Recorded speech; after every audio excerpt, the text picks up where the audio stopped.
Putain, tu m'as fait peur, oh. Putain, mais dis-le que tu es là, bordel, dis-le, quoi. Bon, maintenant que tu es là, fais comme chez toi, installe-toi tranquille, s'ouvre une petite bière, un paquet de cacahuètes. Je te mets bien, quoi, t'es bien. Aujourd'hui, je te propose une petite ouverture au moteur. Il y avait longtemps, hein. Ceci est un moteur de Masai, je sais pas comment on dit là, X300. Donc comme son nom ne l'indique pas, c'est un 250 cm3. Cherche pas à comprendre. Donc c'est un SSV, un buggy quoi, qui ressemble à ça. Donc moteur 250 cm3 automatique, hein, avec embrayage centrifuge variateur, un peu comme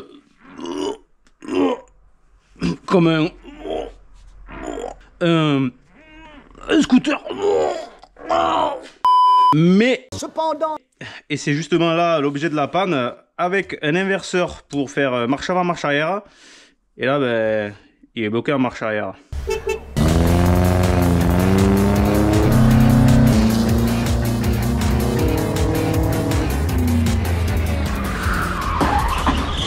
Pas très pratique.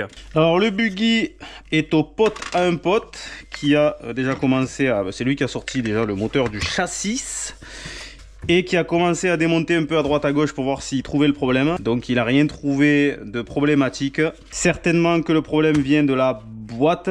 Ici là il doit y avoir, je sais pas comment c'est foutu, il doit y avoir un système de pignonnerie avec un inverseur là pour passer marche avant, marche arrière. Donc là-dedans, soit quelque chose est bloqué ou cassé. Je connais absolument pas ces moteurs-là. Du coup, ben, il m'a demandé si je pouvais essayer de le faire parce que lui, il se sentait pas de l'ouvrir. Moi, je demande qu'à enrichir mes connaissances. Hein, donc, ben, si ça t'intéresse, on va découvrir ça ensemble.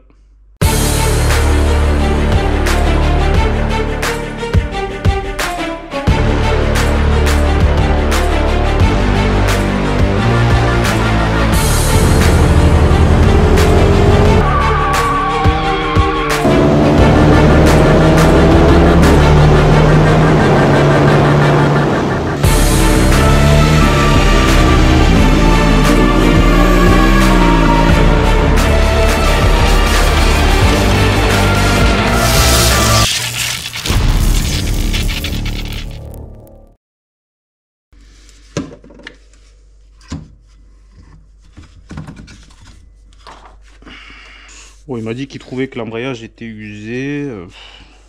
Ouais. Alors le problème sur ces moteurs là, j'ai pas cherché non plus pendant des heures entières, mais pour l'instant j'ai pas trouvé de revue technique. Là il y avait une rondelle, tu l'as vu. Quelques vues éclatées, ça oui. Par contre tout ce qui est côte déjà par exemple, usure limite d'embrayage, tolérance jeu aux soupapes, bien sûr pascaillette quand même on va le contrôler tout ça. Coupe de serrage, tout ça j'ai absolument rien, donc il va falloir que je cherche. Bon là pour l'ouverture ça va pas me servir à grand chose, hormis la procédure de calage de la distrie que je n'ai pas, mais ça m'a pas l'air très compliqué, je pense. On va sortir le carter d'allumage, il doit y avoir un repère quelque part par là-dedans. Ici, en ouvrant derrière, il doit y avoir la poulie d'Abracam qui doit avoir aussi un repère quelque part. Suffit de se caler comme il faut. Avec un tournevis dans le puits de bougie, on vérifiera quand même que le piston est en position haute. Ici, là, si tu ouvres, tu dois avoir accès au basculeur, ou je sais pas comment c'est branlé, mais pour contrôler que les soupapes soient bien en position, comment on appelle ça, en bascule, donc pas sous tension. À partir de là, ton moteur il est calé, plus qu'à sortir le tendeur de chaîne, blablabla quoi.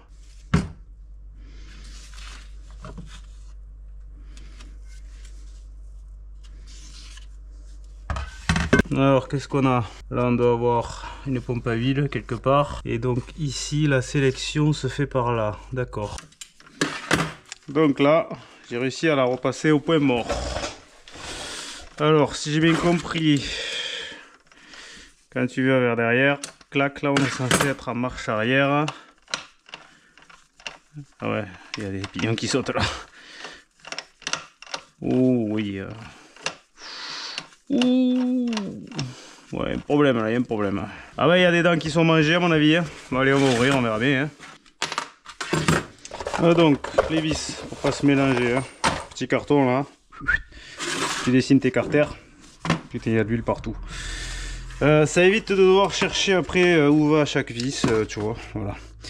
Le moteur, je vais foutre un petit coup de propre après quand même, avant de continuer l'ouverture. Mais déjà, je veux enlever ce carter pour vérifier si j'ai le bon arrache pour le volant magnétique.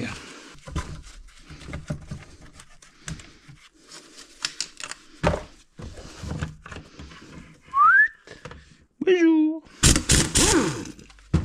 Et j'ai pas le bon arrache. Donc lui, il va falloir que je le trouve. Allez, quand même un petit coup de propre sur l'extérieur. Je vais quand même pouvoir essayer de voir pour caler la distrie. Déjà déculasser, sortir le cylindre. Démonter tout ce que je peux démonter. En attendant de pouvoir enlever le rotor d'allumage. Alors, on n'est pas mieux là quand même. Travailler dans des bonnes conditions. Arrêtez pour la peine. Attends. On n'est pas les animaux non plus. Hein. Alors, sans revue technique, c'est pas facile, mais on va se démerder. Donc bon, là, 2 vis à défaire, le capot il saute. Là, 4 vis à défaire, le capot il saute. Du coup, ici, tu as accès à la roue-cam là. Il n'y a qu'un seul roue-cam central. Hein. Une soupape par cylindre avec... une soupape par cylindre. Le mec, trop habitué à avoir des... 2 soupapes par cylindre, une admission, une échappement. Et donc un basculeur pour chaque soupape, voilà, avec un arbre-cam central. Donc ici il y a 2 repères, donc pour moi la logique, là j'ai vérifié avec un tournevis, le piston est au point mort haut, donc ces 2 repères là, ils sont censés être alignés ici au plan de joint. Et là, pour moi la logique ici, il y a 2 repères et ils sont censés tomber en face du pion de centrage qui est là. Donc ici, la distrie est détendue, les cams sont pas en attaque sur les soupapes. Donc, on peut défaire la distrie.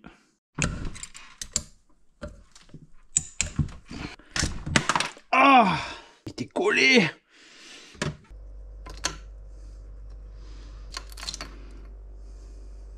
Alors, pour desserrer une culasse, déjà on défait toujours les 2 vis, quand il y en a, qui sont situées ici, là, du côté du passage de la chaîne. Pourquoi? Ben, ça paraît logique, hein, parce que c'est les vis les plus faibles. Donc si tu venais à desserrer d'abord les grosses qui sont serrées assez fort, tout l'effort viendrait sur ces petites vis. Donc de toute façon, à l'assemblage, on serre au couple les 4 gros goujons. Ensuite, on finit par les 2 petites. Et au démontage, on démonte d'abord les 2 petites. Et ensuite, on dessert les 4 grosses et toujours en croix.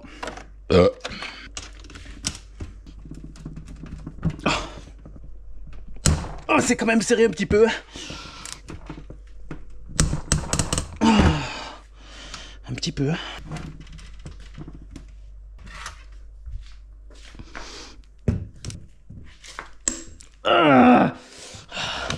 Par le pouvoir de la claquette.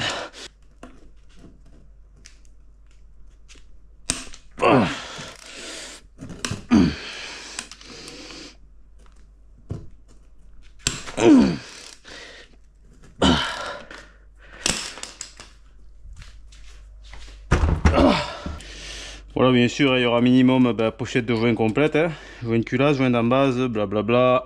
Les 2 joints de carter, les 3 joints de carter.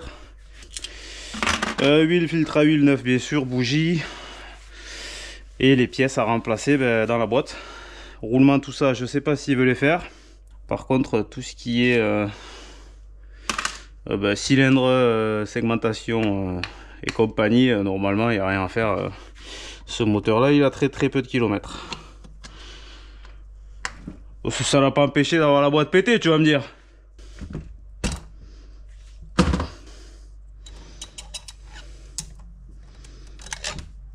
Jour.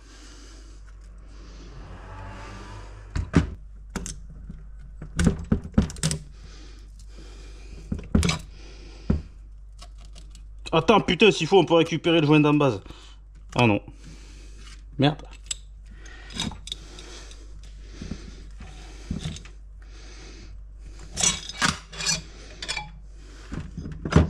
Pas si gros, hein, c'est pas si gros. J'ai dit une connerie en introduisant cette vidéo. C'est pas un 2,5, visiblement, c'est un 229 cm3. De toute façon, ces Chinois, ils font jamais rien comme les autres. Bon, écoute, premier état des lieux. De toute façon, on n'a pas ouvert pour ça, mais Évidemment qu'on peut pas remonter sans, comment dire, inspecter tout ce qu'on démonte et puis faire ce qu'il y a à faire, quoi. Donc bon, la culasse ça va, hein. Petit décalaminage, c'est vraiment pas très accroché. On nettoiera ça grossièrement histoire de la remonter un peu plus propre que ça. Le jeu aux soupapes, bon, ça se règle là-dessus, c'est par culbuteur, c'est avec un écrou là, c'est réglable, donc quand j'aurai les valeurs, on réglera ça au remontage. Le cylindre, bah ma foi, il n'y a rien à signaler, quoi. Il est pas, pour moi, rien à faire. Après, comme je t'ai dit, elle a pas beaucoup de bornes, mais bon, pas beaucoup de bornes, mais mine de rien, ici il y a quand même eu un petit quelque chose là, ça se sent, hein. Un petit peu, bon, c'est en bas de la jupe, hein, ça monte pas plus haut que là, quoi. Bon, après, je pense pas qu'il va mettre un piston pour ça, hein, mais voilà, bon, c'est le seul petit truc que j'ai pu remarquer. Allez, on continue.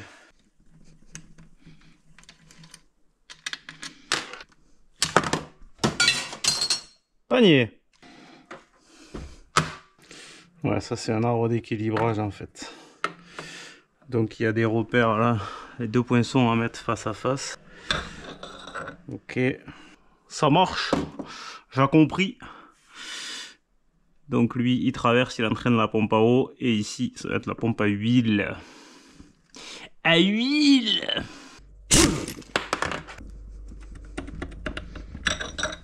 Oh putain, toi tu vas moins faire le malin là. Donc je suis allé taper chez mon voisin. Il m'a déniché ça, alors c'est pas vraiment conçu pour, mais il n'y a pas de raison que ça fonctionne pas. Le seul risque qu'il pouvait y avoir, c'est que les griffes qui portent pas des masses là-dessous ripent au serrage, mais bon, comme j'ai mis un Riesland, on est 100% safe. Alors on va quand même un peu lui chauffer la couenne, hein, histoire de lui dilater un peu le fion.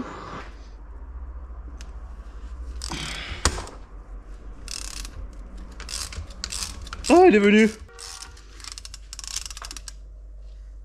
Ah non, il est pas venu. Et merde. Bâtard, je t'ai niqué. Alors, fais-moi le malin là. C'est qui le patron? C'est moi. Du coup, j'ai changé de technique. Je suis allé me prendre en bas derrière la couronne, comme ça là, en fait, les espèces de griffes, elles sont coincées dans le carter, elles peuvent plus s'écarter. Tiens. Pas beau ça. Alors j'avais mis un petit écrou, hein, tu vois, comme ça. J'ai baisé l'écrou, mais j'ai pas baisé la queue de vélo. Il y en a là-dedans. La chaîne, important, il faudra la remettre dans le même sens.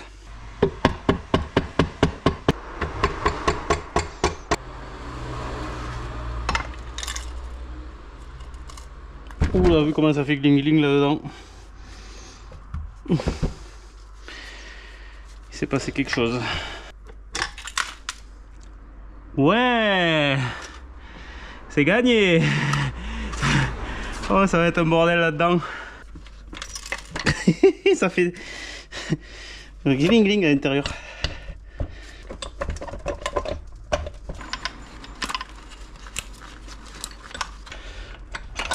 Ouais.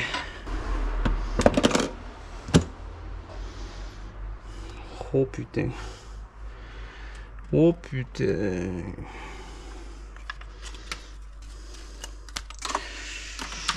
Oh le carnage.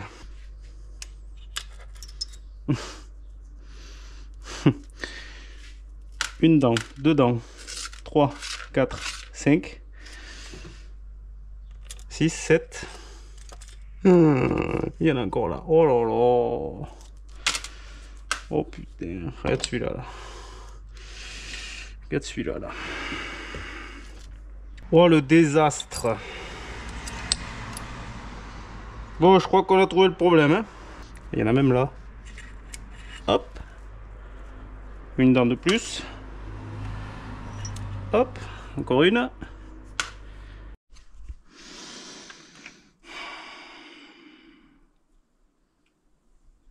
Celui-là, il est mangé aussi. Ah oui, là aussi. Donc l'arbre ici, mort. Là, de toute façon, hein, va falloir tout inspecter. Alors celui-là, je te fais pas un dessin.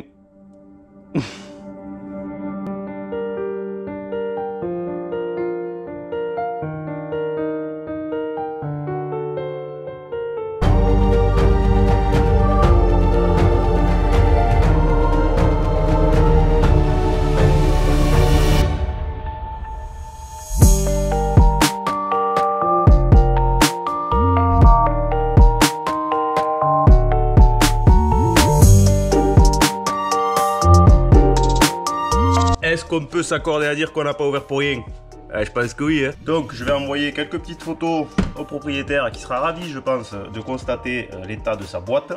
Donc si ça t'intéresse, je te propose de revenir pour la seconde partie sur le remontage complet de ce petit moteur. Peut-être pas la prochaine vidéo, peut-être qu'entre temps il y aura la partie 2 de la restauration du Piwi 50 sur lequel j'ai commencé à recevoir des pièces, là ça commence à arriver. Le cylindre il est parti chez Revaltech pour un réalisage, ils vont me fournir piston neuf, tout ce qu'il faut, il va être pépite. Tout ça, ça sera à suivre ou peut-être entre temps ça sera une vidéo de roulage à Alès qui est prévue dans une dizaine de jours. Donc moi je sais pas, tu sais. Je suis pas un youtubiste professionnel, j'ai pas de programme, je balance ça comme ça vient. Donc à la prochaine.